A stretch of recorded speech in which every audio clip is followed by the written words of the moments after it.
Earthy Goddess Mumma. This is a daily tarot reading for the 22nd of March 2020. It's a Sunday here in Australia. Yeah, I have the Radiant Rider Tarot today, and I'm just going to bring this chime 3 times just to clear our energy and bring us back to now, the ever-present now.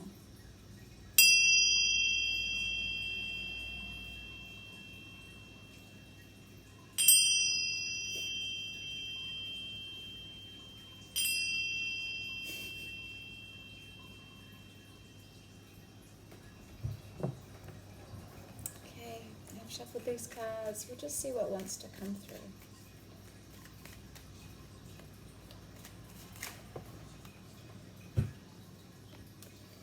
We have the Ten of Swords in reverse. So I'm hearing that, yeah, and the 9. Okay. So we have the 9 of Swords upright and the Ten of Swords in reverse. So there's a lot of cycles that haven't been completed, that are not quite complete. And there's a lot of worry that's going on here, and it's to do with an intimate connection. I'm hearing insecurities, anxiety, worry, painful stories about past lovers. Are you being present? I'm hearing. This is not being present. This is monkey mind. Listening to sound frequencies as you sleep can really calm the mind, especially with binaural beats, but you'll need headphones if you're doing that. Maybe there's, like, I'm hearing that you feel like you don't have enough to offer someone. You're not good enough, I'm hearing. But why are you telling yourself that story? Because if this story is something that you're telling, then that's what's going to be created. You're going to create a scenario where you don't feel like you're enough, where that's going to just keep perpetuating. Finding it hard to be present and celebrating the beauty and the joy of each moment. This is self-sabotage. The victim mentality. We've got 8, 9, and 10. 10 upright is you know, it's actually good because it's the end of a cycle of pain, feeling stabbed in the back, but it's in reverse. So you're still feeling these energies. And there's no joy here, no celebration. Feeling bound and trapped. And I guess at the moment, for a lot of people, being in isolation, especially if you don't have anyone in your home with you, and social distancing, no hugs, it can bring up a lot of old trauma about being neglected and not getting the love that you want. Because a lot of us, especially those that live alone, rely on, social connection when they go out. Hugs, I know, especially around where we live, we're a real hugging community. So it's really quite an interesting thing at the moment, this whole new concept of social distancing. So there's a feeling of shutting yourself off.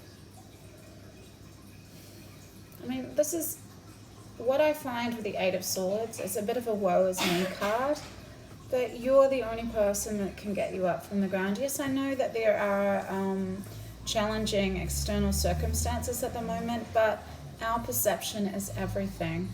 We could be outside working in our garden. Yes, we need to stay informed and everything like that, but we can be outside working in our garden, seeing the beauty of the flowers that are blooming, the trees and the birds that are flying over, or we can be constantly on Facebook or watching the news and getting ourselves into this place. You are the creator of your experience, and you are the only one that has the power to be in your mind and to master your mind. And I'm hearing that there is a huge need at the moment to sit quietly with yourself, but a lot of people are so used to doing, keeping busy, filling the void, shopping, whatever, that this at home being, not having anywhere to be or do anything that they need to do is very challenging, because a lot of us don't know how to sit quietly with ourselves. And there's a sense of deception. Who are you trying to deceive? We have the 7, 8, 9, 10 of Swords. This is, we know at the moment, okay, I'm hearing there's two different stories here.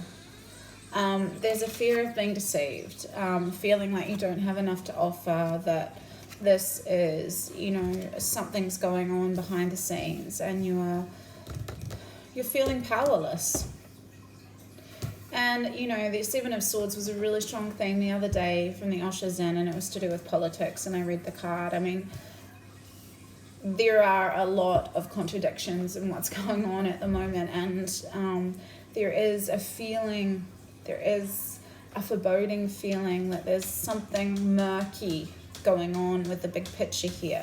I mean, there's two stories here. This could be, this here could also not be just about an intimate relationship. This could be about not really wanting to see yourself. You're wanting to blindfold yourself off to the truth of who you truly are. So it's really difficult. Intimate relationships could get very difficult when, you know, there's financial strain, you know, there's chaotic external circumstances, and people are in a home together by themselves. I mean, you know, a lot of truths could come out. Honestly, it's what I said the other day. This system, this whole, you know, our way of living, there's nothing actually we need to do. All this truth is going to come out eventually. And like I said yesterday, our society's built on pretty much a house of cards, and it's all going to come crumbling down. It's just up to us to where we are vibrating at that time. I mean, are we going to be, if we're not getting enough sleep and we're in our monkey mind, it's not going to serve us. Excuse me. There are always going to be practical things you need to take care of. The infinite reality of life, the constant juggle of life.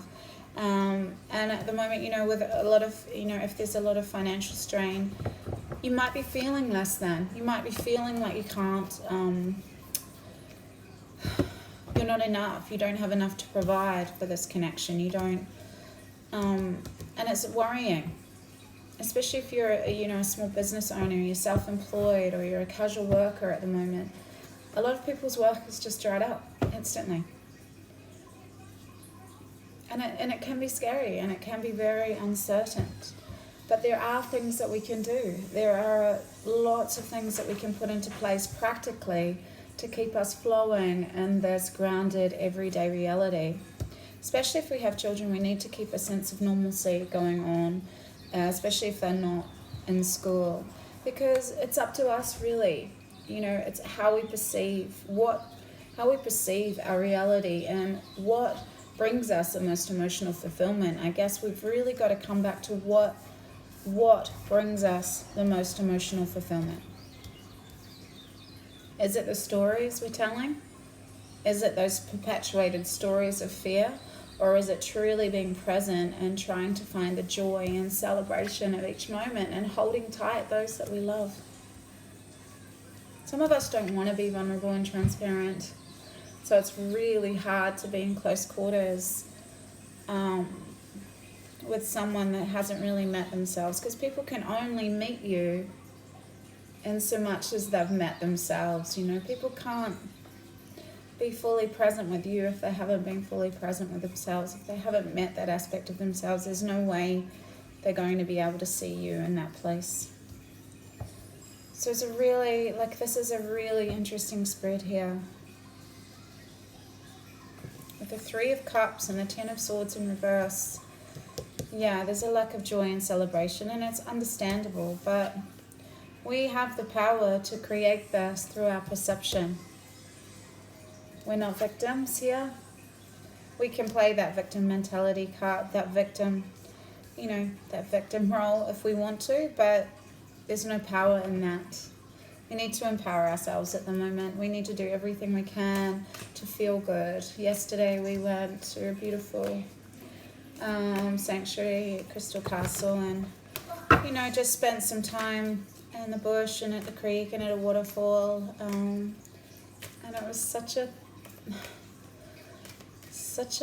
healing day, listening to crystal bowls, sound healing. We can do it, and it's inner wisdom. Mama Gaia. We understand Mama Gaia's been hurting for a really long time, and this We all need to be part of that healing, and part of that healing is sitting with ourselves, quietening our mind, finally dropping the blindfold and actually being true to ourselves. You have called upon this card today to let you know the wisdom you are searching for is within you. It is easy at times to look outside ourselves for guidance and answers. However, right now your wisdom is coming from within. You are connected to the all-knowing divine wisdom of the universe, a wisdom that is available to you at all times. You also have the wisdom of your life experiences and those of your ancestors ready for you to access. Have you been looking for answers outside of yourself? Are you getting conflicting messages? Yes, we are. Are you challenged when listening to your own intuition? It's time, this is really being challenged by you not knowing what's intuition and what's your monkey mind at the moment, I'm hearing. It's time to look within and trust the answers and guidance you have within you. However, sometimes this can be challenging. The more you do it, the easier it'll become. Create some time in your schedule to meditate, as this is the perfect environment to allow your inner wisdom to shine through. Connecting deeply with the earth can also assist you in connecting to the wisdom of your ancestors. Medicine, Mama Gaia. We are born into the sacred land called Mama Gaia, and when we pass, we return back to her soil. Our bones are made of the element of this wonderful planet, and we are deeply connected to her at all times. The earth has a soul and is very much alive as she radiates the consciousness of love and compassion. Through the passage of time, the mind has wandered and forgotten about this deep relationship. However, the connection in the heart can never be lost. Mother Gaia is our nurturer and our protector and nourishes us in our life here on the planet. She offers to us the powerful, all-encompassing motherly love and amplifies this out into the world. She holds us in each step that we take in our lives and feeds us when we're hungry. Mama Gaia is such a powerful and present part of our lives. When you venture out in nature for the day, you invariably return feeling refreshed and grounded and have a peace of mind you cannot find elsewhere. Mother Gaia offers us her healing vibration and the invitation to connect deeply to ourselves and our core being. And this is what I'm saying about yesterday. We all felt refreshed and energized, feet in the creek, listening, just gaining that energy from the running water, waterfall, crystals, sound healing.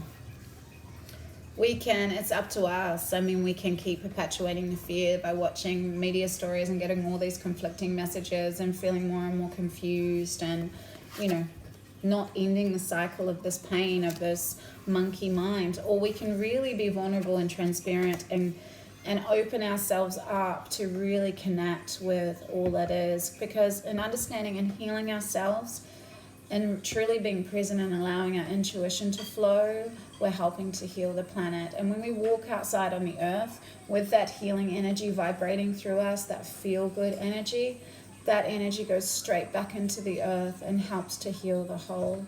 We can create this. It's up to each of us individually, again, to drop into our hearts and drop the fear.